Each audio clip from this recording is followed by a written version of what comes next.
For collections, they were doing it all manually. They were figuring out how to kind of even manage this through multiple solutions. There was no single point solutions which they could use for collections. That's how we kind of stumbled upon this idea. We happened to kind of start litigation management for collections as a carved out structure out of the first startup. Theoretically, we all say lending is a business where more and more could you be able to lend, and that's how you would want to grow that business. But ideally, lending is a collections business. In the long run, I think all of those jugads do not work. Like if you are solving for the larger mass and you have to kind of work at scale, you will have to build a proper solutions for that. What did your funders think about this move? Did you have their blessings? I think for them, it's all about how big you could become. Dollar signs in their eyes saying, Yeah. bahut paisa banega. I think that's how they saw it. And eventually, everything worked out well for that market too. They would have said, aap aage badho, hum aapke saath hai. So we started off with AWS right at the start. We happened to kind of get our deployments done on AWS. We are highly dependent on Kera-based architecture, which is Kubernetes event-driven auto-scaling. So as and more the events are kind of getting triggered from the platform, the scale kind of picks up, and basis the threshold of 70-75% of the users, the new pods or the new infrastructure gets lined up in order to handle and manage that scale.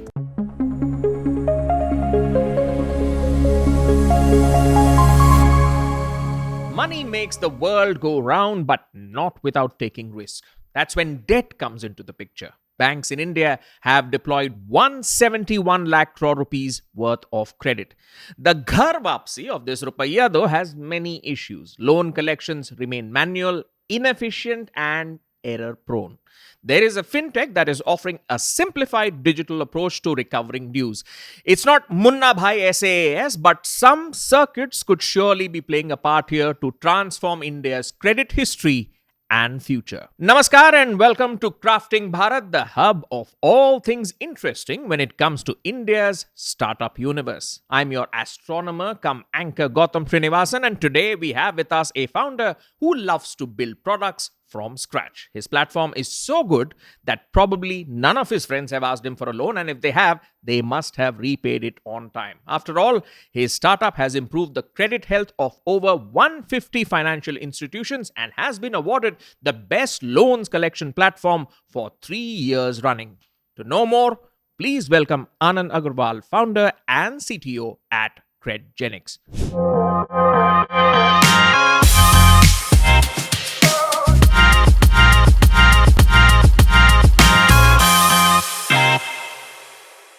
Anand, great to have you on the show. Yeah, thank you, Gautam, for having me here on the show.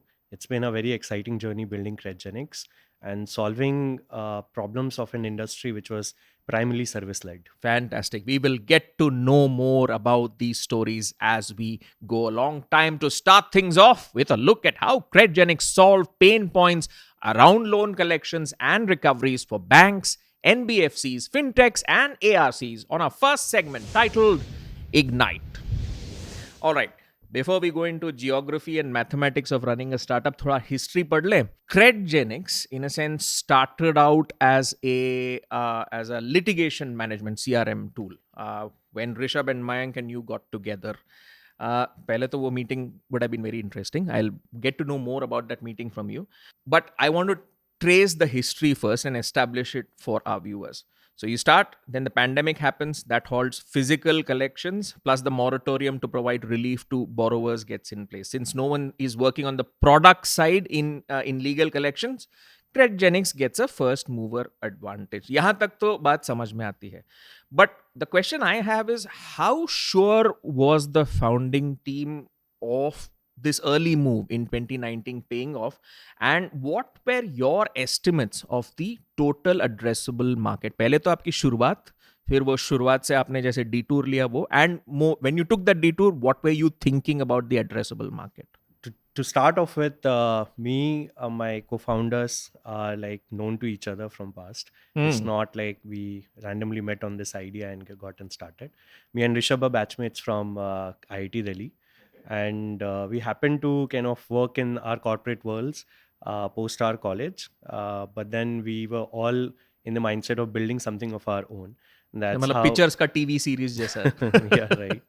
I think that's when we both got together, but try to figure out what exactly the problem should we solve, and happened to see legal sector as a sector where there was no one solving the problems using a technology or from a technological standpoint. Why do you think that was the Uh, case, in your opinion?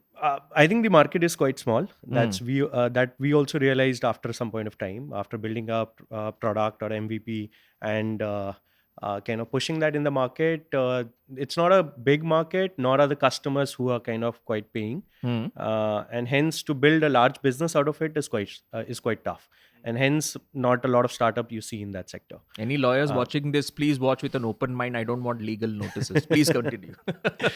So I think that's what we kind of did for almost 6 to 8 months, and eventually we thought of like pivoting and figuring out what more could we do. There was a customer of ours, a FinCorp, an NBFC, who was using our product for figuring out whether their customers are having a legal case going on uh, for lending it out to that customer, and that's how we got introduced to the lending sector. And for collections, they were doing it all manually. They were figuring out how to kind of even manage this through multiple solutions. There was no single point solutions which they could use for collections. That's how we kind of stumbled upon this idea.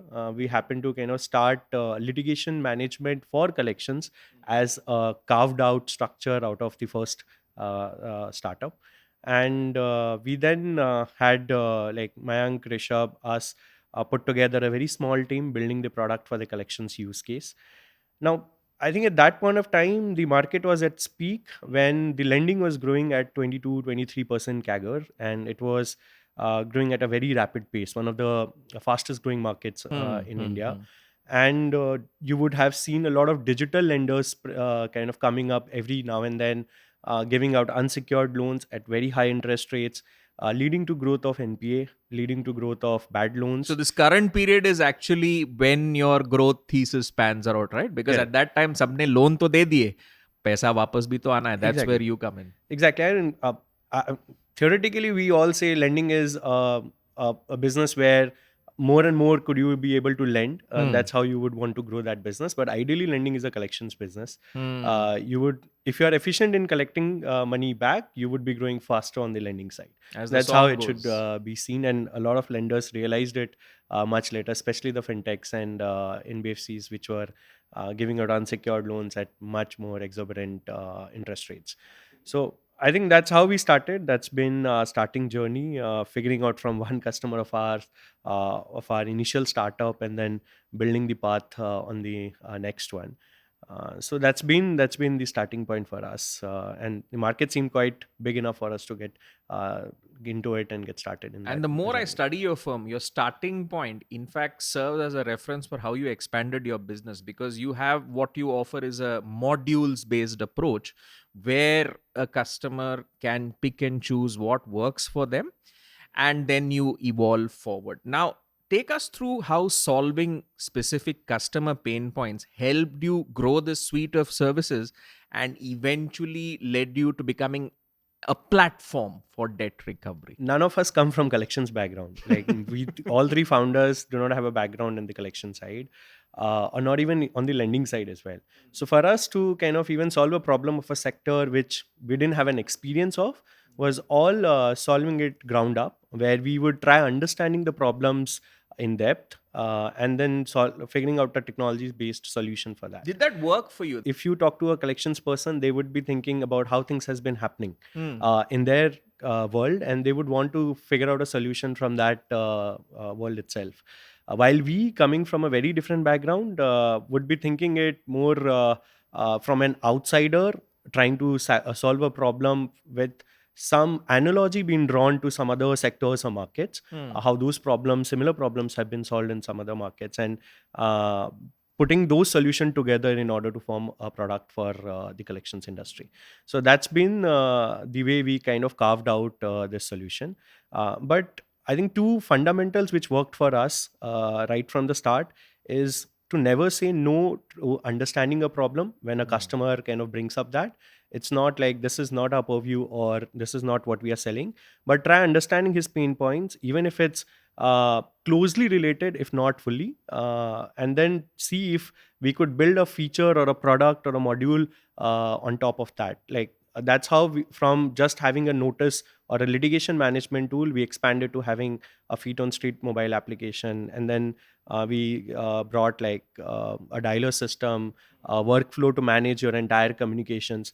There are independent point solutions out there in the market offering each one of these. You but just offer it all together. yeah, we tried combining all of this put together and offering a solution which all of the collection teams in a large bank have managing multiple products could be able to kind of work together, and even the information could flow seamlessly between these teams. Absolutely. Never say no to a customer problem. That's the headline statement.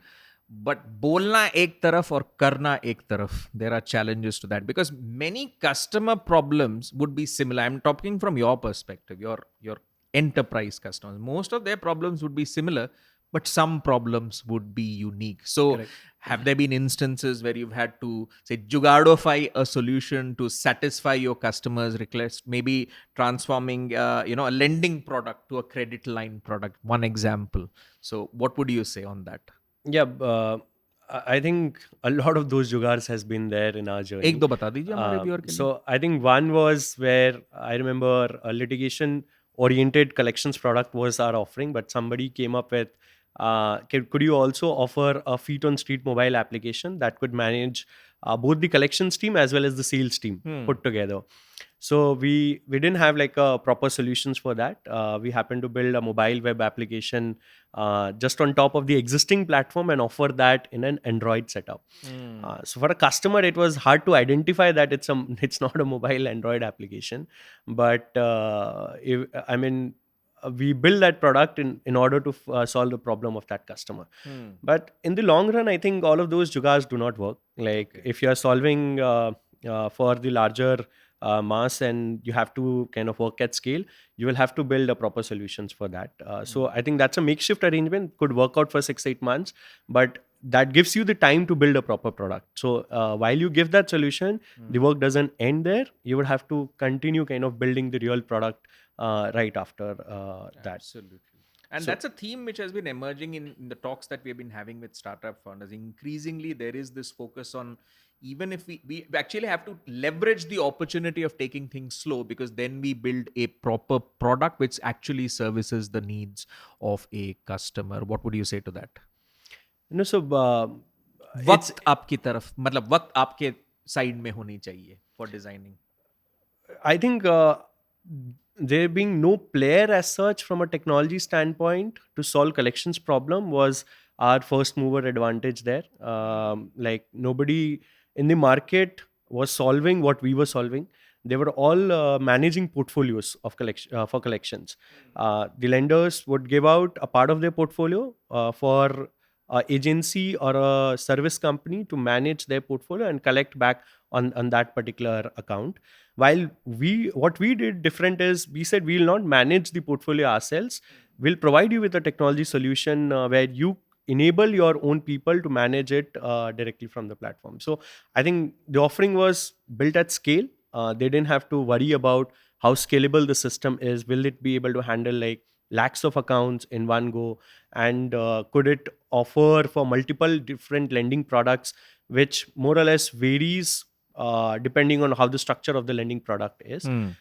We try understanding that in depth and building a generic product over a period of time rather than building a specific product for each customer. I'll talk about scale in detail in the next segment. But before that, what was the reason for expanding into Indonesia so early in the game? Because at that time, you were working with 75 lending companies in India. Indonesia, I think, got figured out with a thought that could we be the global player for collections at some point of time in future. And we ourselves always have a habit of doing experiments and doing some R&D around could we offer something additional to what we're already doing, or could we expand our region from maybe just India? Beyond that, will we be able to survive in those markets or not? And that's How we figured out Indonesia being one of the populated country, one of the topmost populated countries across the globe, with a similar problem of lending and collections, where lending has been happening at scale, but collections is still manual and physical. A lot of feet on street people have been collecting money which is in cash. They're not digital support, or even if you talk about technology, that's 5 to 10 years behind India. So there was a And cost of entry, the entry barrier is also relatively low. correct, correct. And there's a dire need what we felt in that market for a collections product like what we did in India, and hence we launched that product. We did not have to kind of tweak a lot, and hence we thought like this was not a lot of effort at our end. We had to change things like currency handling, time zone handling, maybe a language handling. Otherwise, the same product could have been deployed in the Jakarta region, and the If same you had product. to design an entirely new product, then it's a separate headache. But what did your funders think about this move? Did you have their blessings? I think for them it's all about how big you could become. Acha. So if they have been seeing we have been growing well in the past 3 years, and we have the potential to grow further with minimal changes, why not do that experiment? They were aligned with our thought process. Obviously, we had like a proper meeting internally with them, convincing them in order to like expand to those So markets. dollar signs in their eyes. saying, Yeah. "हाँ, बहुत paisa banega." Correct. I think that's how they saw it, and eventually everything worked out well for that market too. They would have said, "आप आगे बढ़ो, हम आपके साथ हैं." All right. Speaking of moving ahead, time now for a deep dive into the scale side story of Credgenics and the challenges that come with it on our next segment titled Launch. All right, Anand, how demanding do large customers get once, say, they bought into your idea? And how challenging was it for Credgenics to service their needs? Because this is something I've seen in the enterprise side. From a D2C perspective, customer feedback, अगर उनको कोई मुश्किल है तब सबके feedback आएंगे. Correct. But if the product is good, crickets chirping. Enterprise is slightly different, where they're more invested in the equation of okay, आप ये शायद improve कर सकते हैं, because there's a ROI benefit for them as well. So if you can say give us instances, because one thing I read was many of the large legacy banks would have been using more manual and basic CRM systems, and in a sense they have to be trained to use your connected modules platform, and of course change the way their legal and operations team and collections team work. So is demand or supply of needs में आपने, how did you navigate that?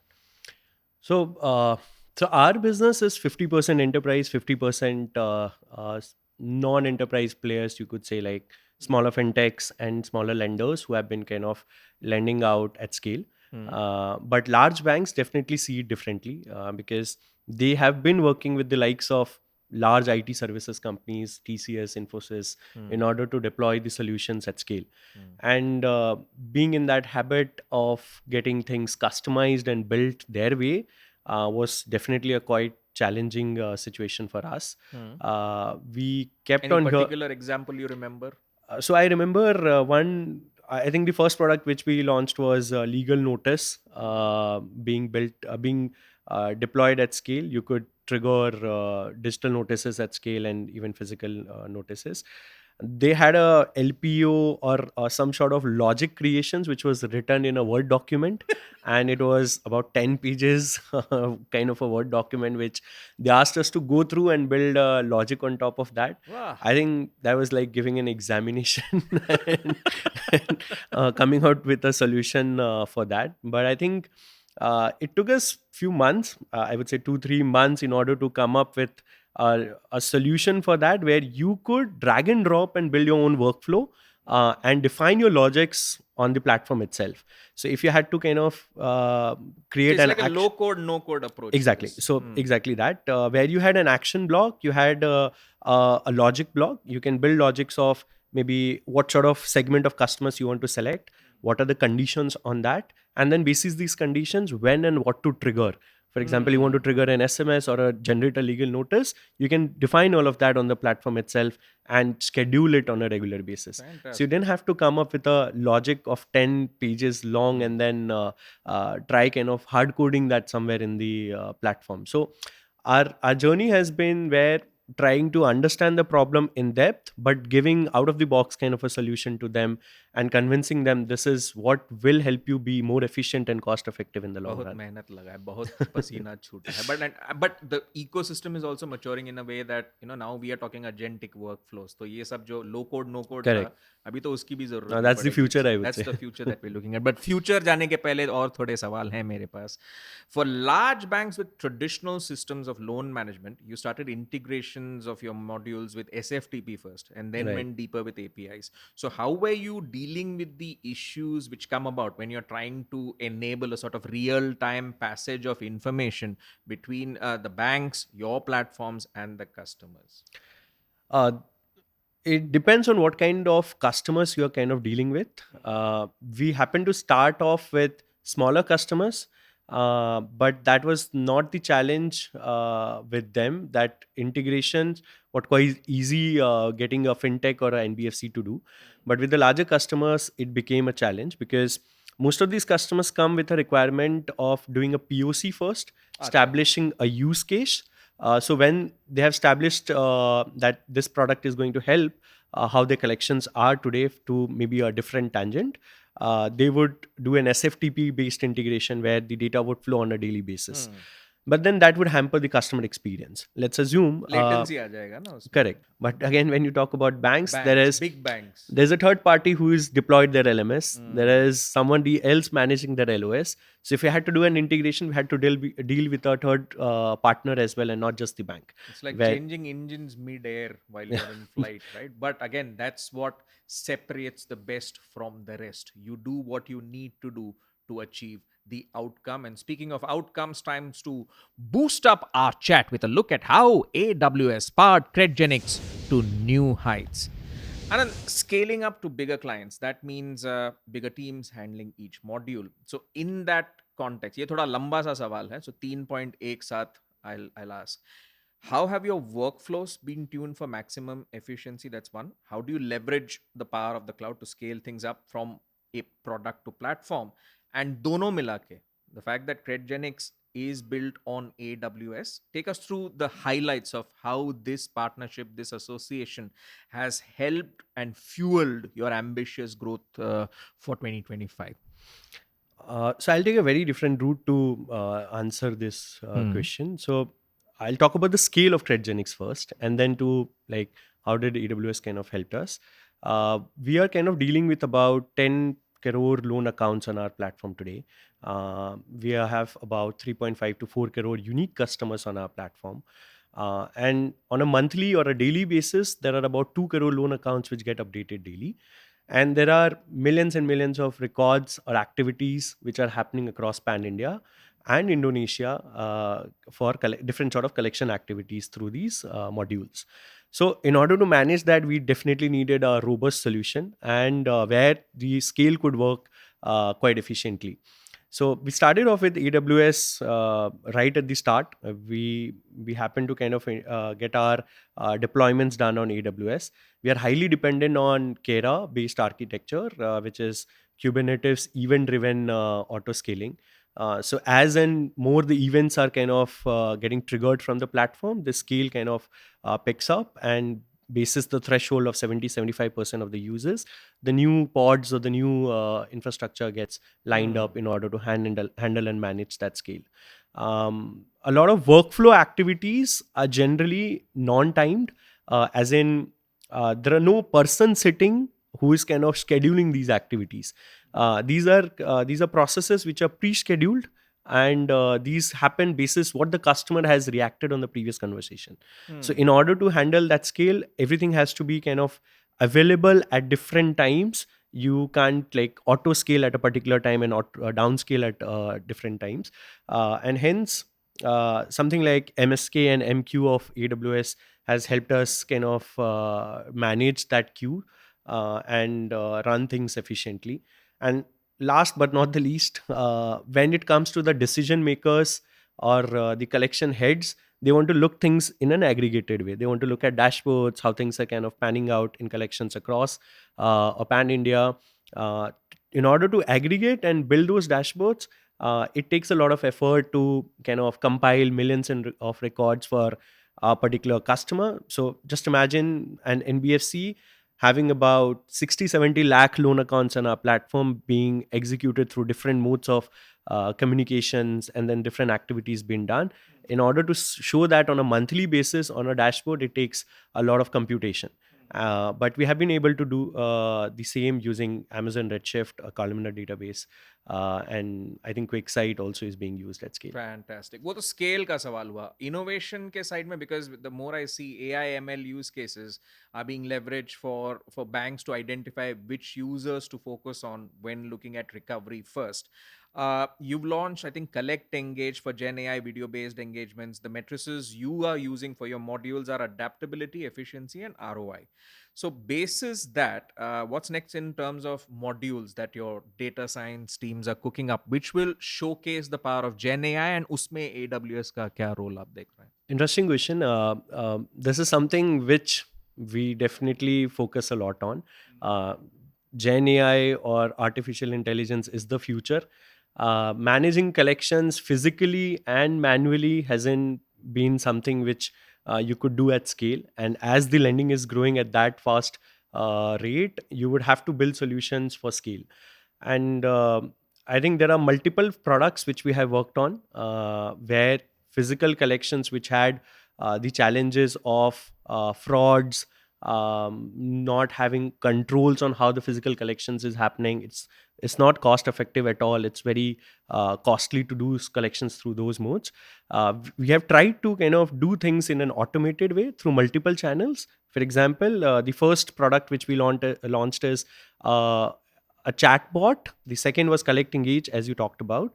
That product enabled us to build a interactive video where the machine learning behind that tries to understand and makes it interactive by giving options in between the video. The third product and the most exciting, which we are currently working on, is the AI Negotiator. That's the model which understands all your conversations which has happened with different bots till date, your payment history and different collection activities, and tries to build a negotiation mechanism with that customer, because that module is also integrated with a settlement module. That module is integrated with how different channels interact or workflow. If you want a payment link to be triggered, that can be triggered automatically using a communication channel. I'm going to connect with you offline. मैंने थोड़े पैसे दिए हैं. ये AI negotiator sounds promising in terms of getting that money back. But we have, we have to look at the broader perspective as well. I have lots of applications that I see in this space, and it expands your clientele as well. I can think of one restaurant which put that sign up saying यहाँ पे किराए का ये खाना नहीं है, ये loan नहीं मिलेगा, आपको अभी पे करना पड़ेगा. So you never know how opportunities open up. But speaking of opportunities, let's look at how Credgenics aims to fuel India's growth ambitions for Mission 2047 on our final segment called Orbit. Now, Anand, what are the gaps remaining in your opinion when it comes to debt recovery and collections, especially we are talking a lot about next billion users, tier 3, tier 4 areas, and ये जो trends आते हैं, BNPL है, credit EMI है, to reach underserved segments, the worry has always been, अरे ये pay कर पाएंगे या नहीं. Now that the payments revolution has gone full steam, credit profiles are built, these new options of credit are being offered. So while it's great from a broad perspective, what are some of the gaps that still need to be addressed? I think there is a big agenda which is Viksit Bharat 2047, which has been laid out. And in order to achieve that, there's a lot of dependency on digital literacy. These are like small challenges. But when you talk about tier 3, tier 4, or even the rural areas, digital literacy is one key hurdle. There's lack of that, penetration of smartphones. That has still reached to a quite significant numbers compared to the other nations, but still, in order to serve the next billion users, we need to reach to those consumers as well. Credit score and an understanding of how credit or financial health is being built for the masses, and how to respect and maintain that over a period of time, because people get a loan and then exploit that, leading to kind of destroying their credit health, which eventually doesn't allow them to further access a new credit. Those are kind of challenges which we have understood in the lower segments of the users. But I think there are sectors, there are financial institutions in the MSME sector, in the MFI sector, which are trying to kind of solve these problems by kind of using alternate sources of data, which is in different lingual formats, not just English being the only language, but also exercising the different languages or regional languages across pan India, and trying to kind of communicate with the customers in those languages, putting branches across pan India, and doing groundwork in order to get them onboarded over a credit score by lending small sums of money, building their credit score, and eventually kind of increasing their credit amount over a period of time. I think they have been playing the key role in order to get these next billion users onboarded in the financial inclusion. I also want to get your point of view on what's going to be the impact of that DPDP bill on the debt collection space, and how do you see it evolving with guardrails in place, and how does it benefit the end consumer? A DPDP rule is a quite tricky and interesting area, because from a collection standpoint, it means digital Because देखा जाए तो, because see, it's, I don't know if I can call it a tier 1 problem, but आजकल data privacy and everything is becoming a more broader issue that everyone is talking about. And in this space, there is an organic exchange of information from the user to the bank and to you, right? Because I have to give you the status of payment and so on and so forth. So in the context of this organic sharing of data, where it's a pull approach from the customer side to the bank, then do you actually see that हमें ज़्यादा उतना problem नहीं होगा, because anyhow it's an organic engagement. It's not like I'm advertising again and again of what is supposed to be done करके. No, I think there's going to be a lot of balance between how the customer's data is being exploited today. Maybe if you talk about communications, there are overloading of communications which happen sometimes when there is a desperation to collect back faster, because there's no control in terms of how many communication you can send, till what time the data could retain with you. You can share this data with anybody in the collection agency segment in order to kind of further allow them to collect from such borrowers. So this will bring a balance definitely between the borrower's experience and how the lenders should be collecting. But at the same time, it would solve the problem at the source, where underwriting would be strengthened up about how and whom you should be lending to, because you no longer are in control of the data which customers own. It's their data, their phone number, their email ID, their address. How are you connecting with them? Whom are you connecting, and when will suddenly shift from you to them, and then you'll be cognizant enough to be kind of looking it from a very different angle and trying to underwrite loans where interest rates are also going to be lower because they are the best credit-worthy customers of the entire pool. Absolutely, and that's the idea. Somewhere your credit history should work for your benefit in terms of lower interest rate, and that's where data enables that organic exchange of information. Correct. Before we wrap things up, market में देखा जाए तो the consumption loan segment is going down, and the business loan, small business loan segment, that is now rising. In that context, I believe you've tied up with a finance player. So how are you helping them in terms of revolutionizing the MSME sector? उसमें मुझे context देखना. Are you going to see more significant credit access open to the small business space in India within the next 5 years as debt recovery becomes easy? Because a lot of the issues would have been for banks and financial institutions. It's because of the lack of confidence in whether the money would come back or not, and also some structured format of credit worthiness being created around such customers. As I said, lending is nothing but collections business. If you have solved or cracked collections, you would be kind of able to lend more and grow the top line much more faster.